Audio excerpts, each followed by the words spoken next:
गुरु प्यारी साध संगत जी, आप सभी को प्यार भरी राधा स्वामी जी। साध संगत जी, वीडियो शुरू करने से पहले कृपया आप सभी से हाथ जोड़कर विनती है कि वीडियो में अंत तक बने रहे जी। तो आइए आज की वीडियो शुरू करते हैं जी। साध संगत जी, मनुष्य अपने जन्म में जिस तरह के भी कर्म करता है वैसे ही उसके कर्म इकट्ठे होते जाते हैं। कुछ लोग यह सोचते हैं कि अगर उनसे बुरे कर्म हो भी जाते हैं या फिर जीवन में कुछ गलतियां हो जाती हैं तो वे इन गलतियों को सुधारने के लिए आत्महत्या कर लेंगे और उसके बाद उन्हें इन कर्मों से मुक्ति मिल जाएगी। लेकिन साध संगत जी, ऐसे लोग बेवकूफ़ होते हैं जी। वे ये नहीं जानते कि ये 5 चीज़ें मृत्यु के बाद भी पीछा नहीं छोड़ती। चाहे कुछ भी कर लो, कर्मों का फल तो भोगना ही पड़ता है, क्योंकि कर्म अपने कर्ता का पीछा आसानी से नहीं छोड़ते और समय आने पर अच्छा या बुरा फल भी उनको मिलता है जी। साध संगत जी, आज की इस घटना से हमें पता चलेगा कि मनुष्य को अपने पिछले जन्म का कर्ज भी चुकाना पड़ता है। और वे 5 चीज़ें कौन सी है जो मृत्यु के बाद भी इंसान के साथ जाती है जी। साध संगत जी, पुराने समय की बात है। शहर से कुछ दूर पर जंगल में एक आश्रम में महात्मा रहते थे। वे महात्मा बहुत पहुँचे हुए थे। उन महात्मा से लोग दूर दूर से ज्ञान लेने के लिए आते थे। एक दिन महात्मा जी अपने शिष्यों को उपदेश दे रहे थे। तभी एक शिष्य ने खड़े होकर महात्मा जी से प्रश्न पूछा, गुरु जी, मैं यह जानना चाहता हूँ कि क्या मनुष्य को पिछले जन्म का कर्ज चुकाना पड़ता है और मृत्यु के बाद मनुष्य की आत्मा अपने साथ क्या क्या लेकर जाती है, और क्या वे सभी चीज़ें मनुष्य के मौत के बाद उसे कैसे प्रभावित करती है। तब महात्मा जी ने उसकी बात सुनकर कहा, बेटा, यह बात सच है कि मनुष्य को पिछले जन्म का कर्ज भी चुकाना पड़ता है और मृत्यु के बाद भी कुछ ऐसी चीज़ें होती हैं जो आत्मा के साथ रहती है और उनका प्रभाव मनुष्य के अगले जन्म पर भी पड़ता है। फिर महात्मा जी ने कहा, आज मैं तुमको इस बारे में एक साखी सुनाता हूँ।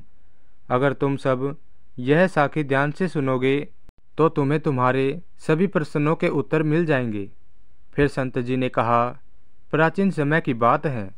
एक गांव में भोला नाम का पंडित अपनी पत्नी के साथ रहता था। भोला बहुत ही गरीब परिवार में पैदा हुआ था, लेकिन वह बहुत ही मेहनती और समझदार था।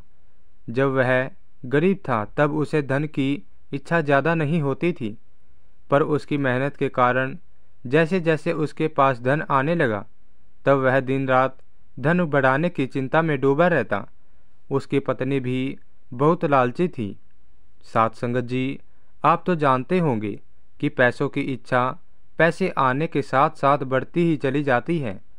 अब भोला भी दिन रात यही सोचता रहता कि उसे कोई ऐसा रास्ता मिल जाए जिससे उसके पास बेशुमार धन हो जाए। लेकिन पहले भोला जब गरीब था तो पैसों को हाथ की मैल समझता था और हमेशा यही कहता कि दौलत का क्या, वह तो हाथ का मैल है।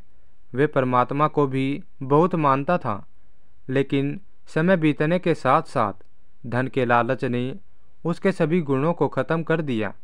धन के लालच ने उसकी अंतर आत्मा तक को मार दिया। गरीबी के दिनों में जब भी भोला के घर कोई साधु महात्मा या बड़े बुजुर्ग, वे उनको देखकर बहुत खुश होता और बड़े प्यार से उनकी सेवा करता। लेकिन अब उनको देखकर बिल्कुल भी खुशी नहीं होती और बेमन से उनको खाना खिलाता था। एक बार शाम के समय भोला के घर एक बुजुर्ग आदमी आया। उसने भोला से कहा, बेटा, मैं एक मुसाफिर हूँ और आगे काशी जाना है, लेकिन रात का समय हो गया है, इसलिए मैं तुम्हारे घर रात गुजारना चाहता हूँ। मैं बड़ी उम्मीद लेकर आया हूँ। उस बुजुर्ग व्यक्ति के चेहरे पर बहुत चमक थी और उनकी वाणी मिठास से भरी हुई थी। भोला ने सुना तो उसने बड़े प्यार से कहा, बाबा, बड़े बुजुर्गों की सेवा करना तो मेरा फर्ज है। तब वे बुजुर्ग ने मुस्कुराते हुए कहा, बेटा, इस युग में भक्ति भाव से सेवा करने वाले मनुष्य बहुत कम मिलते हैं। ऐसा महसूस होता है जैसे कलयुग में सब कुछ खत्म हो गया है। बुजुर्ग व्यक्ति के मुंह से अपनी तारीफ सुनकर भोला बहुत खुश हुआ। उसने उस बुजुर्ग व्यक्ति से कहा, बाबा, अगर हम आप जैसे बड़े बुजुर्गों की सेवा नहीं करेंगे तो हमारा मनुष्य होने का क्या फ़ायदा। भोला यह बोलकर उस बुजुर्ग व्यक्ति को अपने घर के अंदर ले गया और बड़े आदर के साथ उन्हें बिठाया और बड़े प्यार से उनको भोजन करवाया। उन दिनों भोला दान पुण्य के खिलाफ था, लेकिन उस बुजुर्ग व्यक्ति की वाणी में कुछ ऐसी बात थी कि उसके 4 पल में बदल गई। ऐसा लगा जैसे धरती बंजर से फिर हरी भरी हो गई हो। उसकी सेवा से उस बुजुर्ग व्यक्ति का दिल बहुत खुश हुआ। भोला और बुजुर्ग रात भर परमात्मा की बातें करते रहे। तभी भोला ने बुजुर्ग से पूछा, बाबा, आप काशी क्यों जा रहे हो। बुजुर्ग व्यक्ति ने हंसते हुए कहा, बेटा, अब मैं बूढ़ा हो गया हूँ। अब सारी जिंदगी दुनियादारी में थोड़ी ना फंसा रहूँगा। कुछ परमात्मा को भी याद करना पड़ेगा। परमात्मा की कृपा से मैंने बहुत तरक्की की है। अपने जीवन में बहुत धन कमाया। मेरे 3 बेटे और 1 बेटी भी है। मैंने अपनी सारी दौलत अपने बच्चों में बांट दी, इसलिए अब मैं काशी जा रहा हूँ। अपना बाकी समय मैं वहीं बिताऊंगा। भोला बड़े ध्यान से बुजुर्ग व्यक्ति को देख रहा। फिर भोला बोला, बाबा, अपना सब कुछ बच्चों को दे दिया या फिर अपने लिए भी कुछ रखा है। भोला की बात सुनकर बुजुर्ग ने कहा, बेटा, मेरे हाथ में जो पोटली है इसमें मैंने 500 सोने के सिक्के रखे हुए हैं। सफ़र में कभी भी पैसों की ज़रूरत भी पड़ जाती है। इसी तरह बातें करते करते बुजुर्ग की नींद लग गई। लेकिन इधर बुजुर्ग व्यक्ति की बात सुनकर भोला की नींद उड़ गई। यह सभी बातें उसकी पत्नी भी सुन रही थी। सोने के सिक्कों की बात सुनकर दोनों का भक्ति भाव खत्म हो गया। रात का पहला पहर खत्म हो चुका था। भोला बार बार बुजुर्ग व्यक्ति की पोटली की तरफ देख रहा था और मन में सोच रहा था कि ये पोटली मेरी कैसे हो सकती है। उसका लालच जाग गया था, लेकिन उसकी अंतर आत्मा इस बुरे कर्म करने से रोक रही थी। लेकिन उसका मन सोने के सिक्कों को हासिल करने में अटक गया। कुछ समय तक दोनों पति पत्नी यही बात सोचते रहे। फिर कुछ देर बाद उसकी पत्नी ने कहा, आप इतनी गहरी सोच में क्यों डूबे हो। क्या आप भी वही सोच रहे हो जो मेरे मन में है। फिर वे बोली, हमने इस बुजुर्ग की बहुत सेवा की है, बदले में हमें कुछ न कुछ तो जरूर मिलना चाहिए। अपनी पत्नी की बात सुनकर भोला बोला कि बुजुर्ग व्यक्ति की सेवा करने का, लेकिन अगर हम इनके पैसों को लूट लेंगे तो यह बहुत बड़ा पाप होगा। हम ऐसा नहीं कर सकते। तब उसकी पत्नी ने कहा, आप किस तरह की बातें कर रहे हो। यह आदमी तो बूढ़ा हो गया है, क्या पता इसकी मृत्यु कब हो जाए। और वैसे भी अपना अंतिम समय बिताने के लिए काशी जा रहे हैं। आप अपने मन की बात सुनो और सोने के सिक्कों को ले लो। मुझे लगता है परमात्मा भी यही चाहता है, तभी तो परमात्मा ने इस बुजुर्ग व्यक्ति को हमारे पास भेजा है। जो बात हमें नहीं बतानी चाहिए थी, वह बात इस बुजुर्ग ने हमें बता दी। भोला अपनी पत्नी की बात सुनकर सोचने लगा और फिर कुछ देर बाद बोला, तुम बिल्कुल सही कह रही हो। और इस तरह से उस बुजुर्ग व्यक्ति की पोटली उठा ली। लेकिन उसके हाथ पैर काँप रहे थे। उसकी अंतर आत्मा ने एक बार फिर से उसे रोकने की कोशिश की, लेकिन लालच ने उसे फिर से दबा दिया। और फिर दोनों पति पत्नी ने पोटली खोली और उसमें से सोने के सिक्के निकाले और उनकी जगह लोहे के सिक्के रख दिए। अगले दिन बुजुर्ग व्यक्ति सुबह सुबह जाने के लिए तैयार हो गए, लेकिन भोला का दिल अभी भी डर रहा था। वह यह सोचकर डर रहा था कि कहीं बुजुर्ग को शक न हो जाए। इसी सोच के कारण उसका चेहरा पीला पड़ गया। लेकिन बुजुर्ग को इस बात की कोई खबर नहीं थी। वे तो हंसते हुए बातें कर रहे थे और उनकी सेवा के लिए धन्यवाद दे रहे थे। ऐसी नीच हरकत करने के बाद भोला ने उदास स्वर में कहा, बाबा, मेरी कोई संतान नहीं है। कृपया मालिक के आगे अरदास करना कि हमारे घर में संतान हो। हालांकि हमने बहुत पाप किए हैं, इसलिए हमारी अरदास का कोई असर नहीं होगा। लेकिन आप तो परमात्मा को बहुत मानते हो, इसलिए परमात्मा आपकी बात जरूर सुनेगा। तब बुजुर्ग ने मुस्कुराते हुए कहा, बेटा, यह तो परमात्मा को पता है कि मेरी बात सुनेगा या नहीं, लेकिन मैं तुम्हें सच्चे दिल से आशीर्वाद देता हूँ कि परमात्मा तुम्हारे घर में संतान जरूर देगा। ये बोलकर बुजुर्ग वहाँ से चले गए। बुजुर्ग की बात सुनकर भोला को ऐसा महसूस हुआ जैसे उसके सर से कोई बोझ उतर गया हो। लेकिन साथ संगत जी, वह पति पत्नी चोरी के इल्जाम में बच नहीं सकते थे। यह बात भोला भी अंदर से महसूस कर रहा था। वह यह सोचकर डर रहा था कि कहीं चोरी की बात उस बुजुर्ग व्यक्ति को पता न चल जाए। लेकिन चोरी तो एक ना एक दिन जरूर जाहिर होनी थी, क्योंकि कर्मों का फल एक ना एक दिन तो मिलना ही था। उधर बुजुर्ग व्यक्ति वहाँ से चलकर काशी पहुँचे। वहाँ पहुँच वे बहुत खुश हुए, क्योंकि वहाँ पर सारे साधु संत ही थे। फिर रात के समय वह बुजुर्ग व्यक्ति संतों के साथ ही आश्रम में सो गए। जब सुबह उठे और उन्होंने रसोइयों को बुलाकर कहा कि मैं यहाँ आने वाले श्रद्धालुओं के लिए लंगर लगाना चाहता हूँ। यही मेरी इच्छा है जो मैं पूरी करना चाहता हूँ। कृपया तुम मुझे यह बताओ कि इन सब पर कितना खर्च आएगा। तब रसोइये ने हिसाब लगाकर कहा, बाबा, इन सब पर तकरीबन 500 सोने के सिक्के लगेंगे। क्या आपके पास इतने सिक्के हैं? इस पर बुजुर्ग व्यक्ति ने उसकी बात सुनकर कहा, ठीक है, तुम इस बात की चिंता मत करो और कल के खाने के लिए सब इंतजाम करो। यह कहकर बुजुर्ग व्यक्ति स्नान करने चले गए। अगले दिन बुजुर्ग के कहे अनुसार रसोइये ने सबके लिए खाने का इंतजाम किया। लंगर के बाद बुजुर्ग व्यक्ति ने सबको कपड़े और अनाज भी दिए।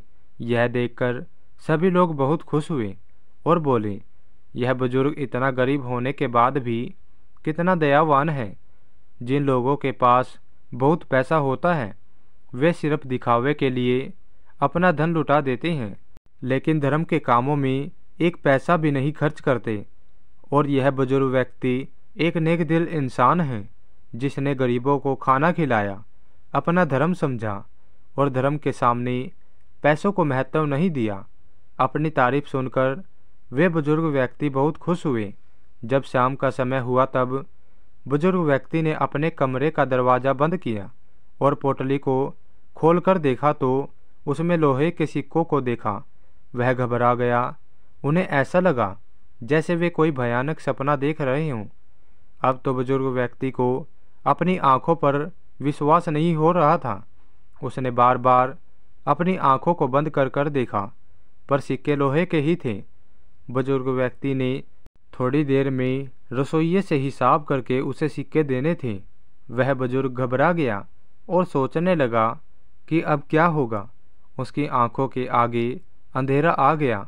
वे हाथ जोड़कर परमात्मा से कहने लगा, हे परमात्मा, मुझे माफ़ करना। बुजुर्ग व्यक्ति कांपते हुए खड़े हो गए। उनको अपनी बेइज्जती की सोचकर बेइज्जती से भी ज़्यादा लग रही थी। अब अपना अपमान सहन करने की ताकत नहीं थी। वे कुछ समय तक सोचते रहे और फिर उन्होंने दरवाज़ा बंद कर लिया। दरवाज़ा बंद करते ही बुजुर्ग को ऐसा महसूस हुआ जैसे उनकी उम्मीदों के दरवाजे भी बंद हो गए। उन्हें बहुत ही निराशा महसूस हुई। बुजुर्ग व्यक्ति का यह चेहरा सफ़ेद पड़ गया था, क्योंकि दिल की धड़कन तेज होने के कारण उनकी मृत्यु हो गई। जहाँ सुबह इतनी सुखम थी, वहीं किसी को नहीं पता था कि शाम इतनी दुख भरी होगी। कुछ समय के अंदर यह खबर चारों तरफ फैल गई। उनके बाद रसोइये ने ही बुजुर्ग व्यक्ति का अंतिम संस्कार किया और फिर मालिक का नाम लेकर अपने काम में लग गया। साध संगत जी, बुजुर्ग व्यक्ति तो चला गया, पर उसका आशीर्वाद भी अभी भी जीवित था, जो उन्होंने भोला और उसकी पत्नी को दिया था। 1 वर्ष के बाद भोला के घर बेटे का जन्म हुआ। इस मौके पर भोला इतना खुश हुआ, उसे ऐसा महसूस हुआ जैसे सारी दुनिया की दौलत उसे मिल गई हो। उसे ऐसा लगा जैसे उसके घर में रोशनी आ गई हो। घर में बेटे के जन्म के उपलक्ष्य में उसने पूरे गांव को खाना खिलाया। उस दिन भोला ने दिल खोलकर धन खर्च किया और पैसों को पानी की तरह बहाया और अपने बेटे का नाम सुखवीर रखा। सुखवीर शुरू से ही समझदार और परमात्मा को मानने वाला था। वह हर काम में इतना तेज था कि सारे गांव वाले उसे देखकर हैरान होते थे और हमेशा यही कहते कि यह अपने खानदान का नाम रोशन करेगा। भोला यह सुनकर बहुत खुश होता था और इसी तरह से 7 साल बीत गए। सुखवीर को पढ़ने लिखने के लिए आश्रम में भेजा गया। वहाँ भी सभी उसको बहुत प्यार करते थे। सुखवीर पढ़ाई में बहुत तेज था। भोला अपने बच्चे की तारीफ सुन बहुत खुश होता था और परमात्मा को इस बात के लिए धन्यवाद देता था।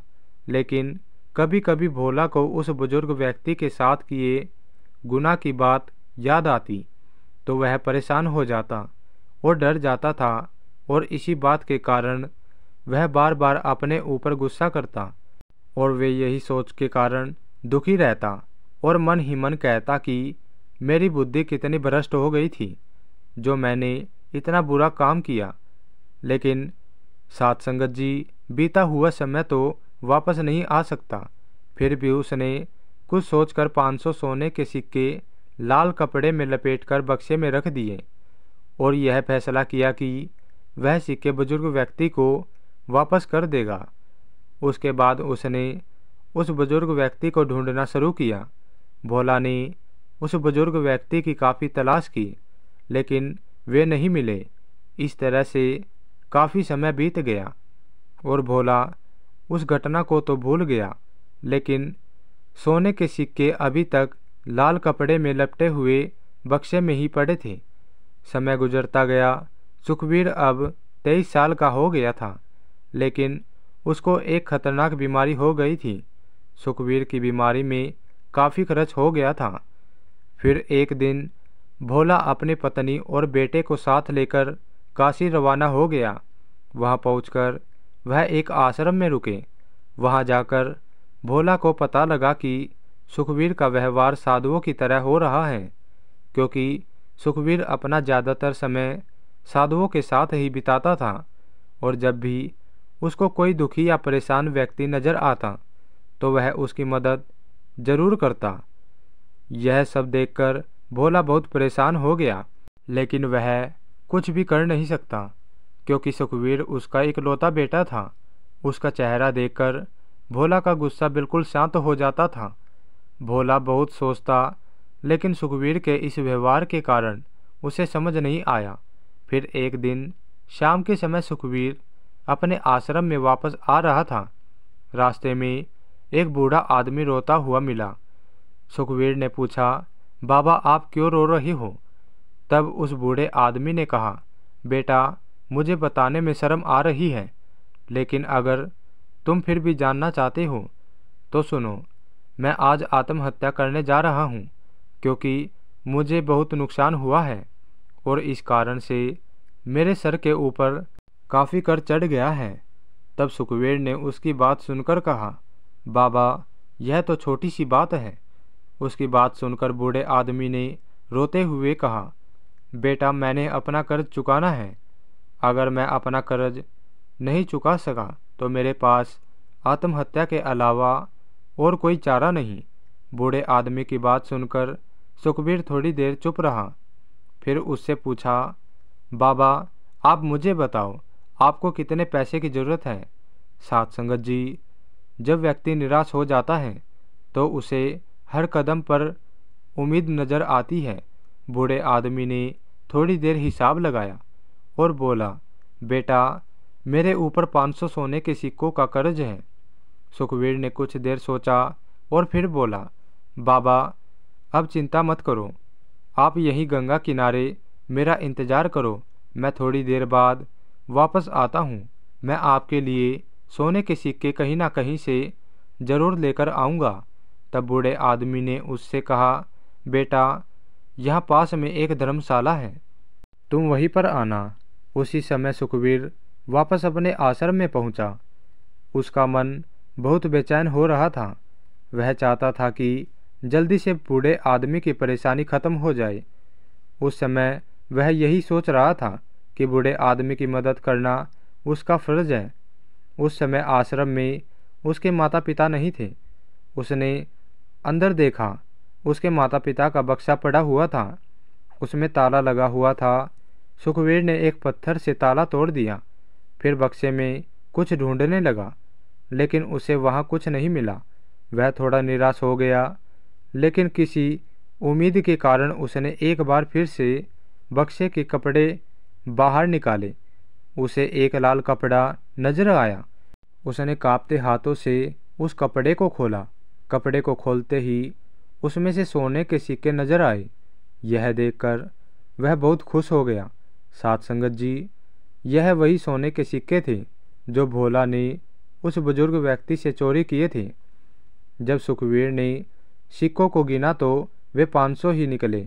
उसने खुश होते हुए सिक्कों को अपनी जेब में रखा और कपड़े को वापस संदूक में रख दिया और खुशी खुशी बूढ़े बाबा के पास चला गया और सोने के सिक्के बाबा को दे दिए। साथ संगत जी, सभी मनुष्यों को पिछले जन्म का कर्ज वापस करना ही पड़ता है। कर्म अपने कर्ता का पीछा जरूर करता है। साथ संगत जी, यह बूढ़ा बाबा और कोई नहीं बल्कि वही रसोइया था जिसने उस बुजुर्ग व्यक्ति के लिए लंगर का इंतजाम किया था।